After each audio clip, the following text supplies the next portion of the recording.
This is a production of PBS Charlotte. Just ahead on Carolina Impact. It's the oldest fishing pier on the Atlantic Ocean, and it's right here in North Carolina. I'm Jeff Sonyer. Stick around. We'll show you where they've been reeling in the big ones and the little ones for 100 years. Plus, we'll show you how a local mother is using the devastating loss of her son to help others dealing with drug addiction. And a new digital art exhibit in Charlotte makes an impact with young people. Carolina Impact starts right now.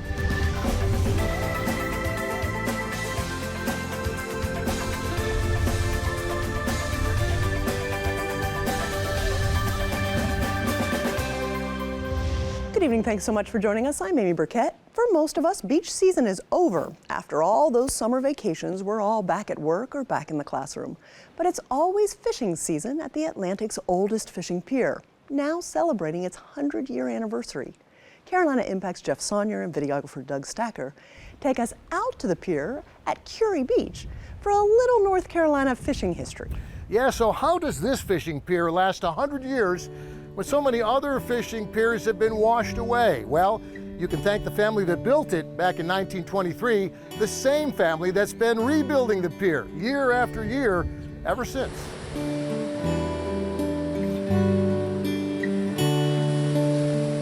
It's dawn at Cape Fear, another sunrise in the skies beyond Kure Pier. A century of fishing history here, where every day still starts the same way.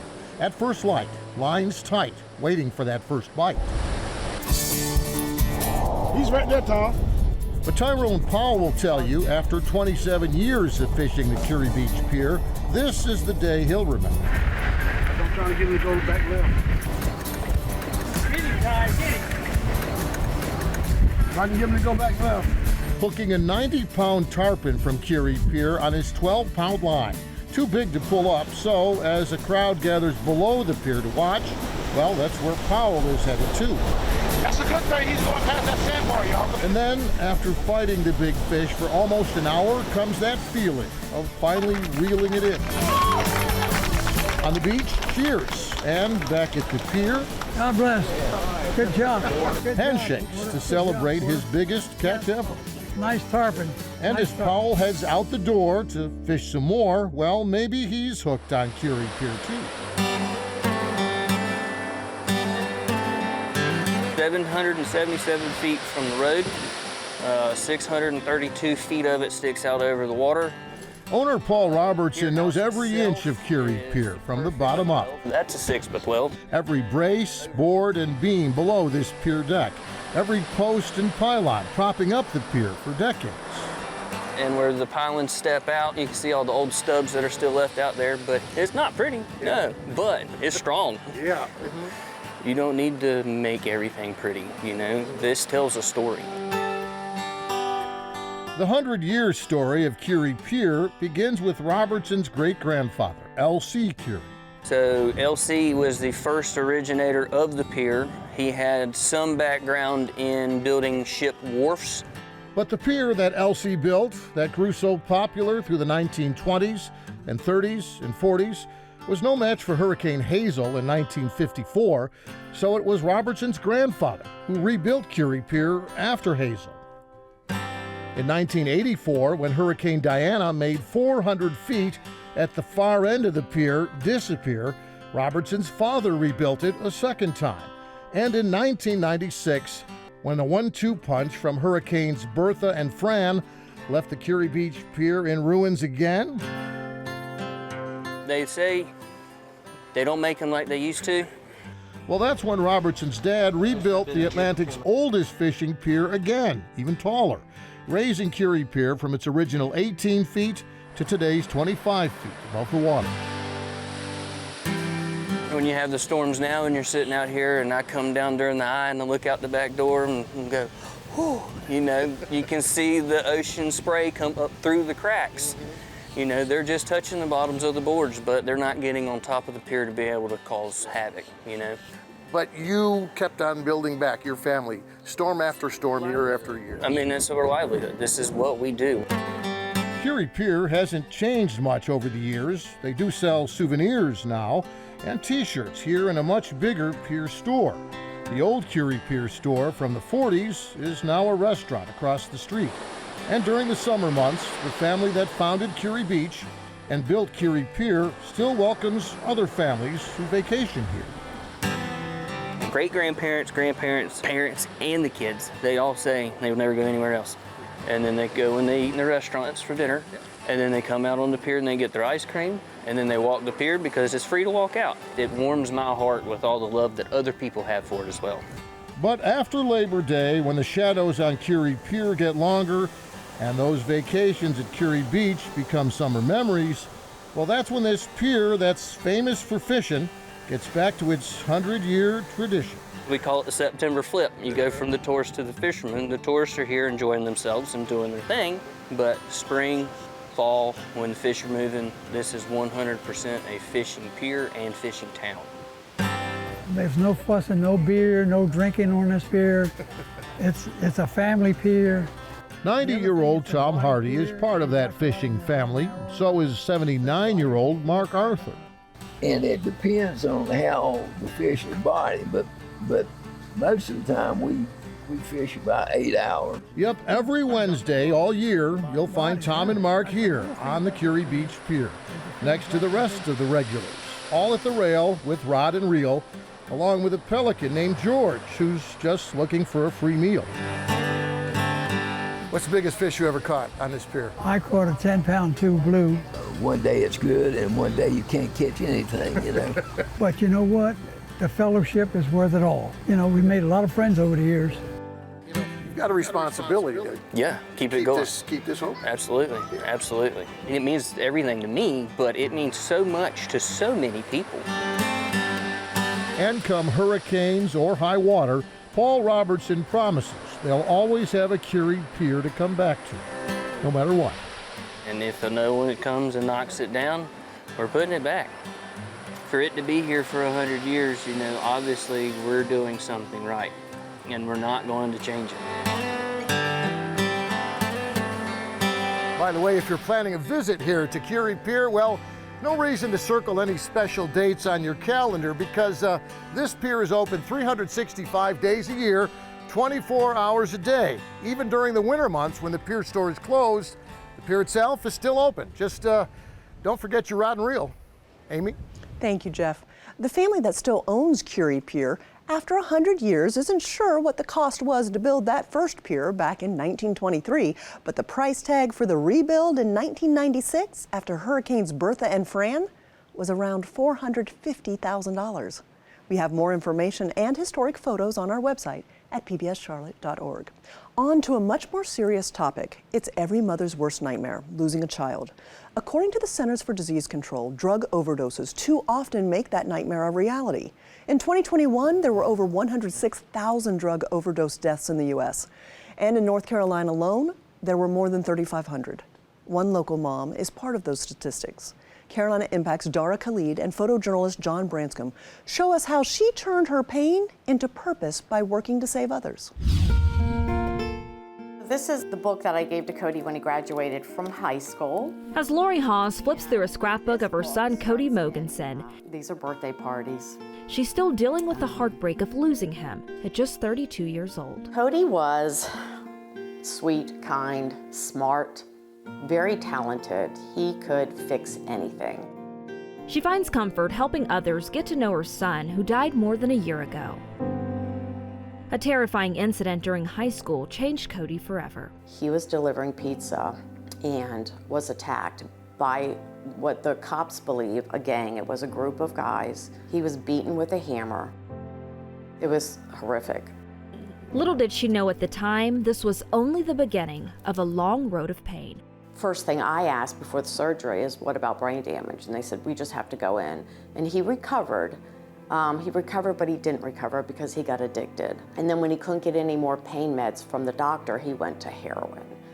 Hawes says this contributed to her son making other poor decisions that landed him in trouble with the law. We found out with a call from the jail. We were thinking, oh, he's got pot. We pulled it up on the website, and it was horrible. I literally fell on the floor because it said heroin. And after this cycle continued for a while, Hawes says it was time for an intervention. We brought him to a 2-year rehab. He was not happy. I didn't get a hug goodbye. He was furious, but he stayed there for 2 years, and it did help him. It helped him so much that Cody even picked up a new hobby, one that captured the beauty of life. He bought a really nice used camera and just started taking pictures, amazing pictures, with no training. But this newfound passion wasn't enough to keep dark days away. And like many who are recovering from drug addiction, he relapsed. He was left alone in the house they had lived in for years. His dog died a week later. It was just the whole summer. He got evicted. As life got harder, so did the ability for Cody to stay away from drugs. This time, he wasn't eating properly and was rapidly losing weight. That's when I tried to get him committed up in Asheville, which didn't work. I tried what I could try, and it's just hard because you see him at that point, it was bad. After 14 years of this heartbreaking cycle, which at times included homelessness, Hawes says her worst nightmare came true in spring of 2021 when Cody died of an accidental drug overdose. For a year, I went to work, and then I came home and sat on my couch. I didn't walk my dog. I didn't do my yoga. I literally just went to work and came home. Grieving is very lonely, and it's exhausting. But after that, Hawes asked her support group the life-changing question: how do I survive this? And volunteering was one of the top answers. I called Charlotte Rescue Mission, and I started Cody's kitchen crew. Cody was a chef, and we started volunteering in the kitchen. I lift him up to you, Father One of those God, volunteers is Hawes' co-worker, Terry Perna. She was starting this to deal with the passing of her son. I was dealing with the recovery of my daughter's addiction. My daughter is a recovering meth addict. We both were in this at the same time. Perna tells me she understands firsthand many of the struggles Hawes faced, and that encourages her to continue volunteering. I felt like this was an honor to go in and work with these men who were passionate about their own recovery. They don't just come and serve, they serve and they interact, they sit down, and their presence is felt and known. And some of the guys knew her son, Cody, so it's special for her to hear some of those stories from guys that were here with her son. Every month, Charles Height, who works at the Charlotte Rescue Mission, gets to witness just how impactful Hawes and her crew are to the men recovering from drug addiction. I've been in their shoes, been to 8 rehabs, in and out of jail, psych wards, suicide attempts. But spring 2021 also delivered a wake-up call for Height. I was found on Selwyn and Queens Road West by a fire truck and woke up a couple days later off life support. I didn't know what had happened because blacked out, but my dad was on my left and said, "You overdosed and died." And that was one thing I said would never happen. And as these men learn to navigate recovery, Hawes says she's committed to their success and will continue to honor the life of her son through helping them. For Carolina Impact, I'm Dara Khalid. It's so nice to see how she's making a positive impact after that horrible situation. Thank you so much, Dara, for sharing her story.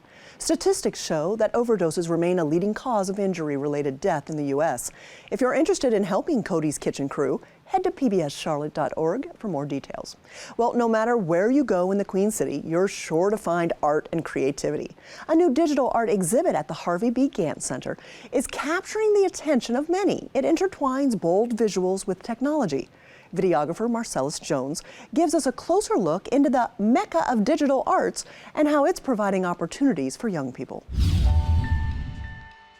MODA stands for Mecca of Digital Arts. It's a state-of-the-art innovation lab and production studio powered by the Harvey B. Gantt Center. We are so fortunate to have the cutting-edge equipment ranging from IMAX cameras, iPads, VR headsets, DMX lighting controls, and graphics software.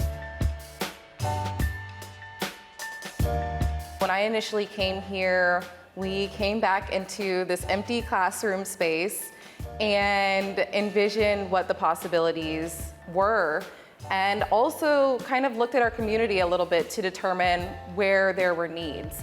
So the inspiration behind Moda really stems from that, what we felt like was lacking in our community and where we could really change this space to meet what needs that we saw.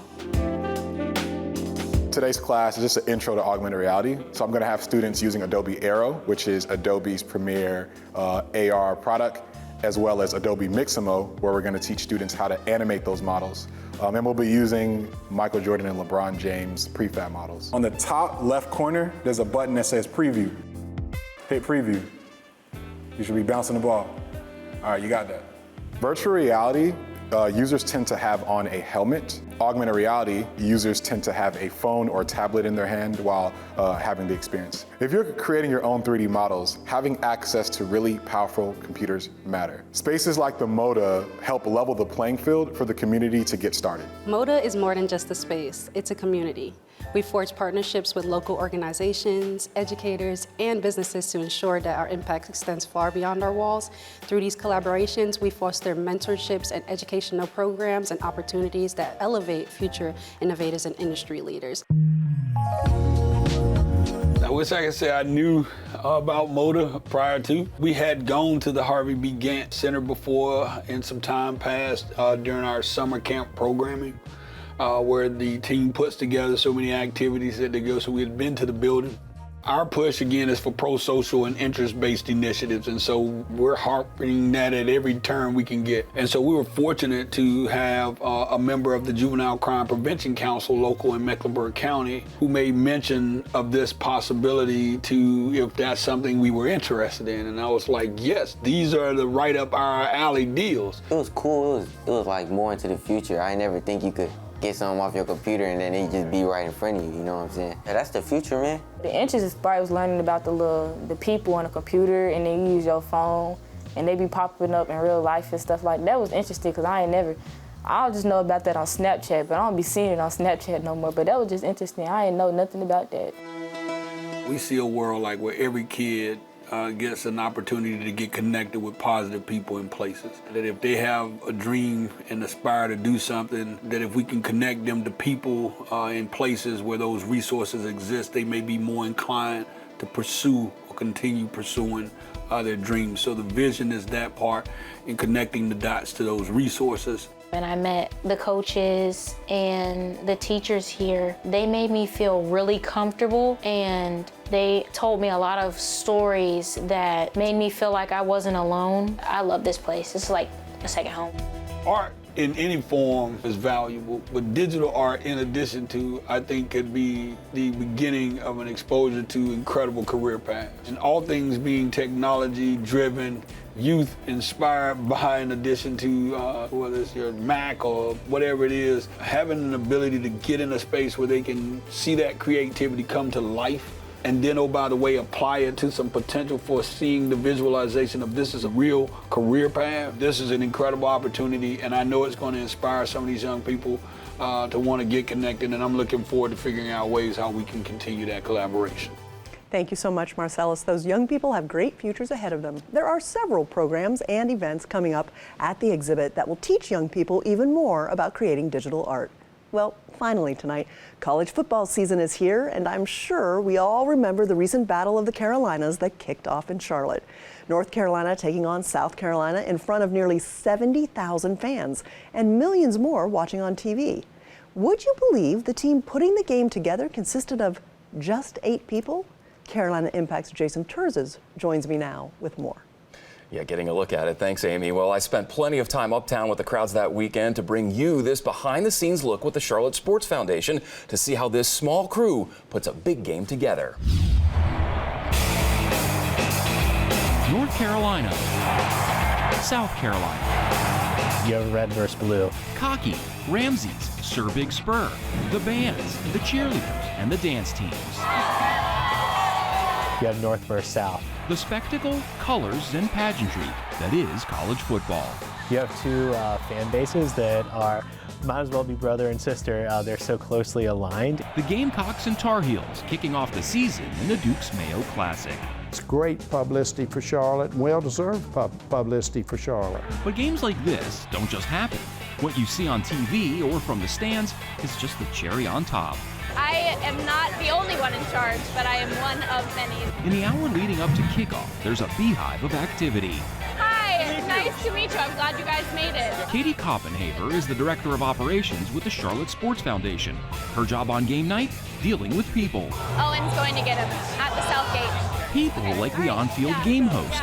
So you'll be set up at midfield for that first house welcome. Okay, great. Game officials. They're not here yet? Well, Darius is over there getting ready. Eric's on his way over here. Okay. You're not late. They're late. National anthem singer Darius Rucker. You know Darius? Yeah, Rucker. Yeah, you want to say hi? Even South Carolina Governor Henry McMaster. We're going to have you on camera soon. We got the camera right here, so we're going to recognize you. Katie is sort of like an air traffic controller. Oh my God, can I have some water? Dealing with people, not planes. Although there is that too. So we had to send the flyover. Amazing! Her game night task, making sure everything happens when it's supposed to happen. Every detail down to the minute. So I work with the venues to make sure that everything is running smoothly. Katie is one of just 8 full-time employees working with the Charlotte Sports Foundation. The 501c3 nonprofit was created a decade ago with one simple goal. Bring high-profile sporting events to Charlotte that have economic impact and add to the quality of life. The way I describe it and the way we like to see our events is what are the things that put Charlotte on TV? What are the events that Charlotteans are proud to go to? And then what are also the events that help our hospitality industry, from tourists coming to town to spend their money to hotels, restaurants, Ubers, all that. We want the events that have a great impact for the people who live here and the people who work here and then also the people who visit here. At the Foundation's South Park offices, a dry erase board hangs in Katie's office, filled with all the things that need to be done to pull off a major event like this. And it takes months of planning. One of the lovely parts of my job is setting up the hotel contracts, doing that contracting process, making sure the teams have all of the rooms they need, the meeting space requirements, check in, check out, all of that stuff is one of my duties. It's all those little details that you'd likely never think about, like making sure the field gets painted, equipment trucks, locker rooms, and team arrivals. Kind of all that back-end work of making sure the venues are set up, the teams are ready to go. So whether that's scheduling, whether that's getting all your vendors, getting all the little bitty details in place, because the little bitty details, that's what matters the most. Leading the way at the foundation is Executive Director Danny Morrison, a man who spent his entire career working in athletic administration, including a nearly decade-long stint as team president of the Carolina Panthers. Well, I've been blessed. I've worked in high school, I've worked in small college, I've worked in major college, conference office, and the NFL. And every step along the way, I've had great bosses, great experiences, and now, to a certain extent, being here with the Charlotte Sports Foundation is a culmination of all of those experiences. Denny Marston's a great friend, and he's done such a tremendous job. We have so many friends in Charlotte. The Kickoff Classic drawing even more attention as ESPN's popular College Game Day program, with its 100-member crew, broadcasted its weekly 3-hour pregame show live from Romare Bearden Park. You can't pay for the amount of publicity that your university and the city of Charlotte and the game's going to get for game day. Over 2 million people end up watching the show. When they come to your respective city, it is like the good housekeeping stamp of approval. We've got a great relationship with the Sports Foundation. Just being here over the years, really turned to them for a lot of promotion, and they're great partners in just helping us spread the word that we're obviously in town and everything that we have to offer, so it's been very beneficial for us. As for the game, it was a 31-17 North Carolina victory. Once the stadium cleared out and things calmed down, the Foundation team held a little post-game huddle. Credit to all of you. Execution was great. We were on time for everything. It's a testament to attention to detail, planning, staying on top of things, having a strategy, and executing the strategy throughout. Great job. Y'all should be proud. I mean, great job. The Kickoff Classic may be over, but the Foundation's work never is. On November 9th, Virginia Tech and Iowa, two teams from last year's women's basketball Final Four, will meet in the Spectrum Center in the first ever Ally tip-off. It's going to be the marquee basketball game to help start the season. We think it'll be a sold-out crowd. Then on December 19th and 20th, back-to-back men's and women's basketball doubleheaders at the Spectrum in the second annual Jumpman Invitational. North Carolina, Michigan, Florida, Oklahoma, the original 4 Jordan brand schools for both football and basketball. Then, coming right on the heels of the Jumpman, the Duke's Mayo Bowl game, featuring teams from the Atlantic Coast and Southeastern conferences. This year, our bowl game is on the 27th, so we're expecting teams to come in on the 23rd. So we'll have a one-day turnaround from our Jumpman Invitational to our bowl week experience. I plan and coordinate all of our ancillary events around our games. So that's all the player events, all of the coaches and spouses events when they come to town.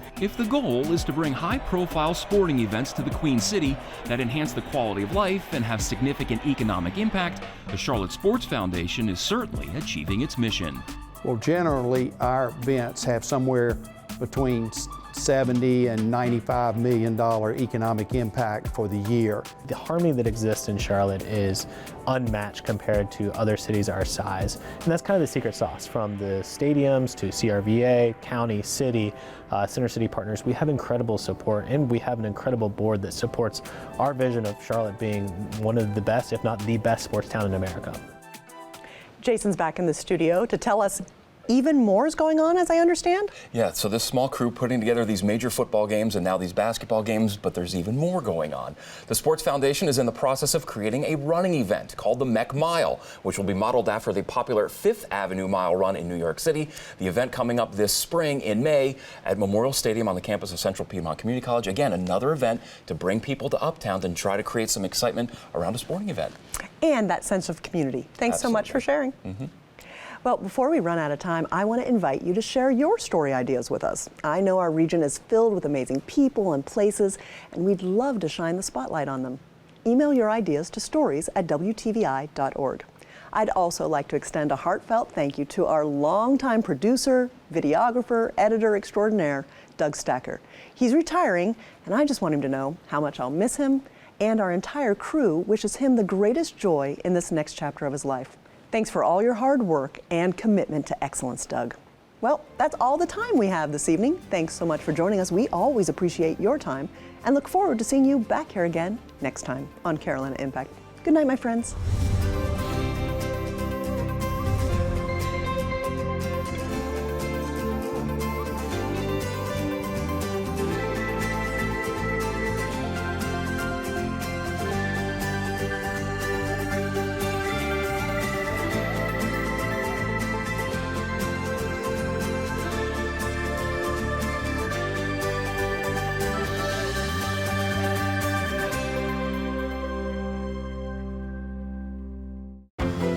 This is a production of PBS Charlotte.